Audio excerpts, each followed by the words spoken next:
Mental health के बारे में 5 ऐसी चीज़ें जो कि बेसिक्स में काउंट होती हैं, यानी कि मेंटल हेल्थ की बहुत बेसिक सी चीज़ें हैं जो कि आई थिंक हम सबको ज़रूर पता होनी। पहली चीज़ की जिसमें हम इंडियंस ज़्यादातर पीछे हैं।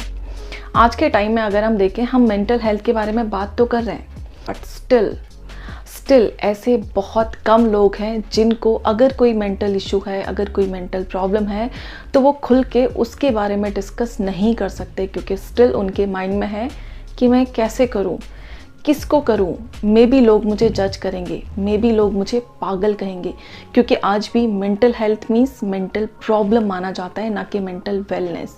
हम सबकी लाइफ में कोई ना कोई इंसान ऐसा ज़रूर होता है, चाहे वो फ्रेंड हो या फिर हमारी फैमिली से हो या फिर हमारे आसपास के सराउंडिंग इन्वायरमेंट से, कोई ना कोई इंसान ऐसा ज़रूर होता है जो कि हमारी बातों को सुन सकता है, समझ सकता है, बिना हमें जज किए, बिना कोई क्वेश्चन किए। आपने हमेशा फील किया होगा कि अगर आप किसी प्रॉब्लम में हैं, अगर आपको कोई बहुत बड़ी टेंशन है, अगर आप अपने किसी फ्रेंड के साथ उसको शेयर कर लेते हैं तो आपका मन हल्का हो जाता है। और यही लॉजिक काम करता है यहाँ पे। अगर आपको लग रहा है कि आप डिप्रेशन में हैं या फिर बहुत ज़्यादा टेंशन आप किसी चीज़ की ले रहे हैं, लगातार ले रहे हैं, तो फिर ये चीज़ें आप अपने उस दोस्त के साथ शेयर कर सकते हैं। डेफिनेटली आपको बहुत हल्का फील होगा। मे बी वो आपको कोई अच्छी चीज़ सजेस्ट कर दे, मे बी वो आपको हेल्प कर पाए इन चीज़ों से ओवरकम करने में। अब हम बात कर लेते हैं उस दूसरी चीज़ की जो कि अगेन लैकिंग है हमारे यहाँ। दूसरी चीज़ एक्सरसाइज और मेंटल हेल्थ को लोग ज़्यादातर रिलेट करके नहीं देखते, क्योंकि एक्सरसाइज लोग मानते हैं कि सिर्फ फिजिकल हेल्थ के लिए बहुत ज़रूरी है। But let me clear you, exercise ना सिर्फ फिजिकल हेल्थ के लिए बल्कि हमारी मेंटल हेल्थ के लिए भी बहुत ज़रूरी है। और ऐसा बिल्कुल भी नहीं है कि जिन लोगों को वज़न कम करना है, जिन लोगों को फिट रहना है, सिर्फ वही लोग एक्सरसाइज कर सकते हैं, सिर्फ वही लोग वर्कआउट कर सकते हैं, सिर्फ वही लोग वॉक, जॉगिंग या फिर रनिंग कर सकते हैं। जी नहीं, जिन लोगों को फिट रहना है उन सब लोगों को एक्सरसाइज डेली बेसिस पे ज़रूर करनी चाहिए, क्योंकि उसके पीछे दोस्तों काम करते हैं कुछ रीज़न्स।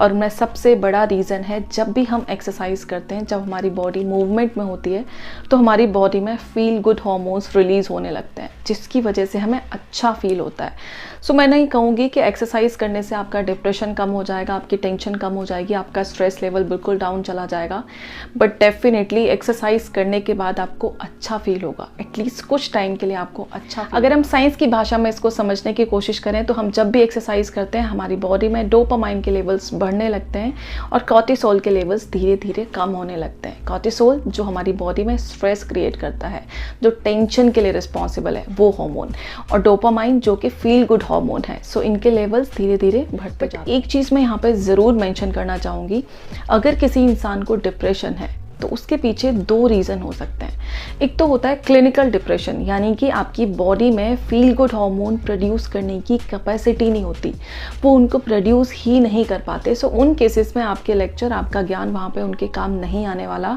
क्योंकि उनकी बॉडी वो चीज़ कर ही नहीं पा रही है। लेकिन अगर बात करें दूसरी सिचुएशन की, जहाँ किसी इंसान का फेलियर है, रिजेक्शन है, या फिर कोई ऐसा इंसिडेंस है जिसने उसको शॉक कर दिया है, जिसकी वजह से वो डिप्रेशन में जा रहा है, तो उन केसेस में फिर ये चीज़ें बहुत काम आती हैं। सो ऐसे केसेस में हमारा समझाना, हमारा एनकरेज करना, हमारा मोटिवेट करना उस इंसान की हेल्प कर सकता है, वो धीरे धीरे ओवरकम कर सकता है। बट अगर ये केस है क्लिनिकल डिप्रेशन का, तो फिर उसको प्रोफेशनल्स की हेल्प लेनी पड़ेगी, और वही लोग हैं जो कि उसकी हेल्प कर सकते हैं। अब हम बात कर लेते हैं तीसरी चीज़ की, जो कि एक्चुअल में काफ़ी इंपॉर्टेंट है और जो कि एक्चुअल में काफ़ी ज़्यादा अफेक्ट करती है हमारी मेंटल हेल्थ को। वो है दोस्तों, हम किस तरह के लोगों के साथ रहते हैं, हमारी कंपनी कैसी है, हम किस तरीके का कंटेंट देखते हैं, पढ़ते हैं, सुनते हैं, हम किस तरीके का खाना खाते हैं, हम किस तरीके के इन्वायरमेंट में रहते हैं, ये सारी चीज़ें अफेक्ट करती हैं हमारी मेंटल हेल्थ को। सो मेंटल हेल्थ को ठीक रखने के लिए, मेंटल हेल्थ को इम्प्रूव करने के लिए हमें ये देखना होगा, कहीं हम गलत संगति में तो नहीं हैं, कहीं हम गलत चीज़ें तो नहीं खा रहे, गलत चीज़ें तो नहीं पी रहे, गलत चीज़ें तो नहीं देख रहे, क्योंकि जैसा हम खाते हैं, जैसा हम देखते हैं, जैसा हम सुनते हैं और जैसा हम बोलते हैं, एक्चुअल में हम धीरे धीरे वैसे ही बनते जाते हैं।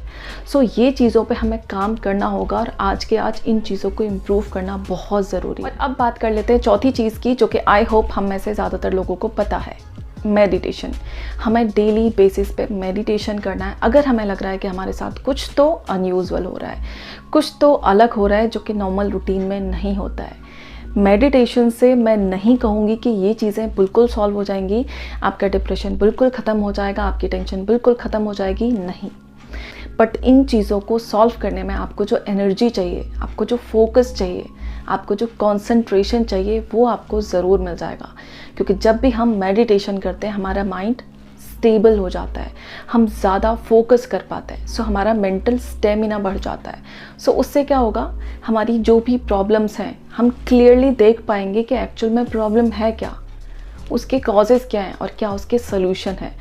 और जब हमारा मन शांत होता है, हमारा माइंड शांत होता है, हम प्रॉपर तरीके से, फोकस तरीके से कंसंट्रेट कर पाते हैं कि हमें एक्चुअली करना क्या है, क्या करना चाहिए, क्या कर रहे हैं और क्या हमें करना है। ये तीनों चीज़ें अलग अलग हैं, सो हम डिफ्रेंशिएट कर पाते हैं इन चीज़ों में। नाउ फिफ्थ एंड सबसे इम्पॉर्टेंट चीज़, अगर आपको लग रहा है कि आपके साथ जो भी कुछ हो रहा है उसमें आप रिस्पॉन्सिबल नहीं है, उसमें आपका कोई भी फॉल्ट नहीं है, ना तो आपने कोई फेलियर देखा है, ना ही कोई रिजेक्शन देखा है, ना ही आपके साथ कोई ऐसा इंसिडेंस हुआ है, बट स्टिल आपको पता नहीं आप क्यों ऐसा फील करते हैं, आपको पता नहीं आप ऐसा क्यों अचानक से रिएक्ट करने लगते हैं, आपको नहीं पता आपके बिहेवियर में जो भी चेंजेस हो रहे हैं वो क्यों हो रहे हैं।